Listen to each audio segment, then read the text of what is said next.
আসসালামু আলাইকুম প্রিয় জগৎবাসী। আমরা মুসাফিরি জিন্দিগি যাপন করছি। মানুষ শুধু আসছে আর যাচ্ছে, আসা যাওয়া। এখানে মাত্র কিছুদিন অবস্থান এই পৃথিবীর বুকে, চিরদিনের জন্য নয়। আর এই কিছুক্ষণের জন্যই আমরা একবারে মজে গেলাম দুনিয়ার ভিতরে।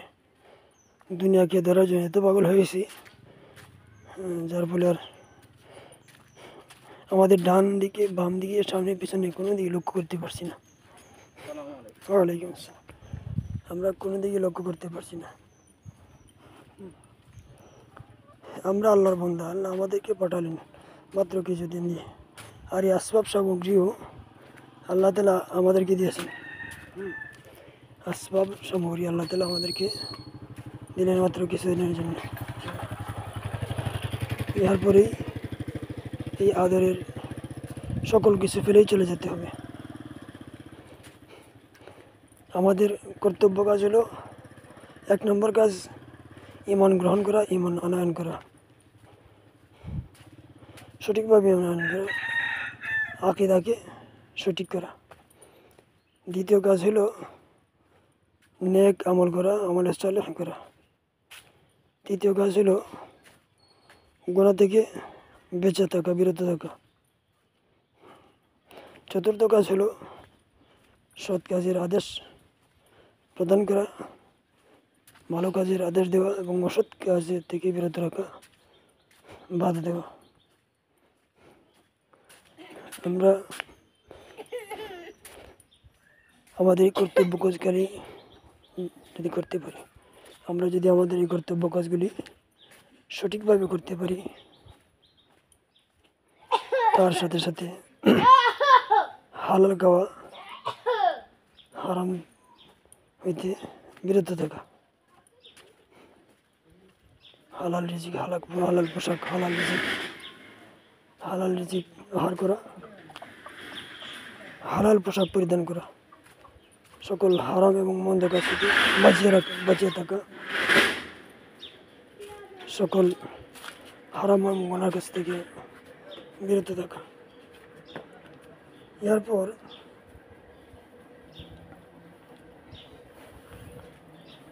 ওয়াদা রক্ষা করা, আমানত রক্ষা করা, সত্য কথা বলা, এমনই আরও অনেক কিছু আমাদের জিন্দগিতে রয়েছে যা অপরিহার্য কর্তব্য, সেগুলি পালন করা এবং মারাত্মক ধরনের অন্যায় থাকা, সাথে সাথে সুদ পরাজ করা, সুদ হইতে বাঁচে থাকা। কারণ সুদের যে ভয়াবহতা, এটা অতি মারাত্মক। সুদের ভয়াবহতাটা অতি মারাত্মক। সুদের 73টা গুনাহ রয়েছে, সুদের 73টা পাপ রয়েছে। সর্বনিম্ন গুনাহ, সবচেয়ে নিচু ধরনের গুনাহ, সুদের সবচেয়ে ছোট গুনাহ হলো মায়ের সঙ্গে জিনা করা পরিমাণ। আর বড় গুনাহ হলো আল্লাহর সাথে যুদ্ধ করা। কে চায় তার মায়ের সঙ্গে জিনা করতে? কেউ চায় না। কার ক্ষমতা আছে যুদ্ধ করে আল্লাহর সঙ্গে সে জয়লাভ করতে পারবে? কারো পক্ষে সম্ভব নয়। কারো পক্ষে সম্ভব নয় আল্লাহর সঙ্গে যুদ্ধ করে সে জয়লাভ করবে। কেউ কখনো কল্পনাও করতে পারবে না তা। আর পরনিন্দা, গীবত থেকে বেঁচে থাকা। কারণ গীবত হলো মৃত্যু ভাইয়ের গোশত খাওয়ার সমান পাপ। কাজেই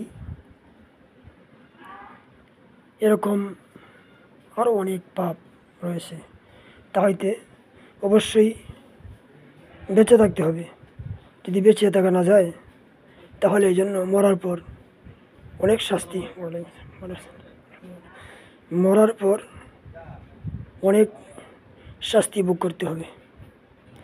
আর ইমান যদি আনা না করা হয়, সঠিকভাবে আকিদা বিশ্বাসকে ঠিক করা না হয়, তাহলে তো চিরকাল জাহান্নাম। মহান আল্লাহর সঙ্গে শরিক করা যাবে না। যারা আল্লাহর সঙ্গে শরিক করে, আল্লাহ তাদেরকে কখনো ক্ষমা করবেন না। কবিরা গুনাহ করে তওবা ছাড়া মৃত্যুবরণ করলে তার জাহান্নাম। যদি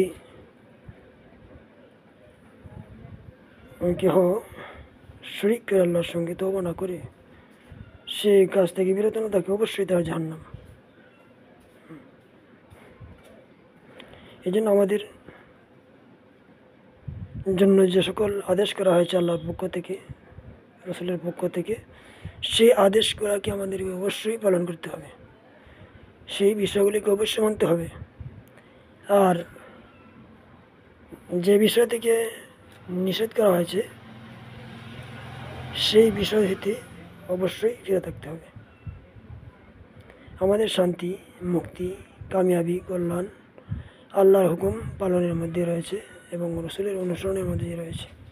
যে ব্যক্তি আল্লাহর হুকুম পালন করে, নিষেধগুলি থেকে বেঁচে থাকে, রাসূলের অনুসরণ করে, তার সফল জীবন, অমুক জীবন, দুনিয়াতেও তার সফল জীবন, পরকালেও তার সফল জীবন। এই জন্য আমাদেরকে উচিত সঠিকভাবে জীবনযাপন করা, নিজের ইচ্ছা মতো, নিজের চাহিদা মতো জীবনযাপন না করা। আল্লাহর হুকুম পালন করতে যদি একজনের কষ্ট হয়, তবু তাই পালন করতে হবে। ইহাতে মঙ্গল, কল্যাণ, শান্তি, কামিয়াবি, সফলতা দুনিয়াতে, পরকালে। আর গুনার কাজ যদি মনে চায় করার জন্য, ইহার পরেও সেই গুনার কাজগুলি করা যাবে না। সেই গুনার কাজ থেকে ফিরে থাকতে হবে, বিরত থাকতে হবে। যদি বিরত থাকা না যায়, তাহলে তো উপায় নাই। গুনার কাজ মনে যদি চায়, মনের চাহিদা হয় গুনার কাজ করতে, ইহার পরেও সেই গুনাহ থেকে নিজেকে বিরত রাখতে হবেই, অবশ্যই হবে। আর যদি কেউ নিজেকে গুনাহ থেকে বিরত রাখতে পারে, তাহলে সে কামিয়াব, সে সফল, সে কৃতকার্য, সে অমুক জীবন লাভ করবে, সার্থক জীবন পাবে, সে দুনিয়াতেও পাবে, পরকালেও পাবে। এই জন্য আমাদের কর্তব্য কাজগুলি আমরা করার চেষ্টা করব, অবশ্যই করব। আর যেগুলি বর্জন করতে হবে, অবশ্যই সেগুলি আমরা বর্জন করে ফেলব। আমরা কোনো বন্ধু বান্ধবরা পাল্লায় পরে হোক, বা কোনো আপনজন, অথবা কোনো নেতা নেত্রী, অথবা যে কারো পাল্লায় পরে হোক, আমাদের কখনো গুনাহ করা উচিত হবে না, কখনোই আল্লাহর নাফরমান হওয়া উচিত হবে না। আগে আল্লাহকে খুশি খেয়াল রাখতে হবে, আল্লাহকে খুশি রেখে যা করা যায় সম্ভব। আর আল্লাহকে বেজার করে কিছু করা যাবে না। আল্লাহ বেজার হলে সর্বনাশ, নাকাম, দুর্ভোগ, কষ্ট, সে চিরজীবন। আর আল্লাহ যদি খুশি থাকেন, সারা পৃথিবী না ছিল কোনো সমস্যা নেই। কাজেই আমরা আমাদের জীবনকে সুন্দরভাবে, সুচারুরূপে আমরা গড়ে তুলব। আমরা দুনিয়ার জীবনের জন্য সার্থক হই এবং পরকালেও সার্থক হই। অপারেশন এবং তিক্ত ঔষধ সুস্থতার জন্য অপরিহার্য, অতি প্রয়োজন। আর সুশাসন ব্যক্তি গঠনে, সমাজ গঠনে, পরিবার গঠনে, রাষ্ট্র গঠনে অতি প্রয়োজন। আসসালামু আলাইকুম রহমতুল্লাহ।